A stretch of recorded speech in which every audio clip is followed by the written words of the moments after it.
104.7 IFM. Report! Asahan na umano ang posibleng paglobo sa electric bill ngayong buwan dahil sa patuloy na naitatalang mataas na heat indices sa bansa kahit wala pang opisyal na simula ng summer season. Sa eksklusibong prem ng IFM News Digupan kay Sanpelco Member Services Department Manager Rizalyn Reyes, karaniwang tumataas ang bill ng mga Member Consumer Owners o MCO dahil sa mataas na pagkonsumo ng kuryente tuwing mainit ang panahon na simula Marso hanggang Hulyo.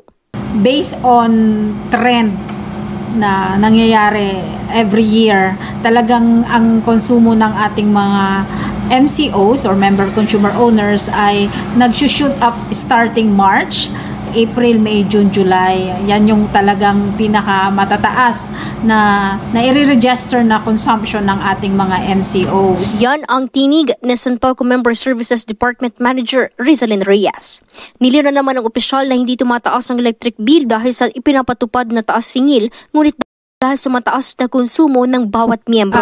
Dahil nga sa ngayong summer season, tumataas ang konsumo ng ating mga consumers. Siyempre, expect na tataas din ang bill. So, parang nagkakaroon ng miscommunication na pag this summer tumataas ang aming rate, pero hindi.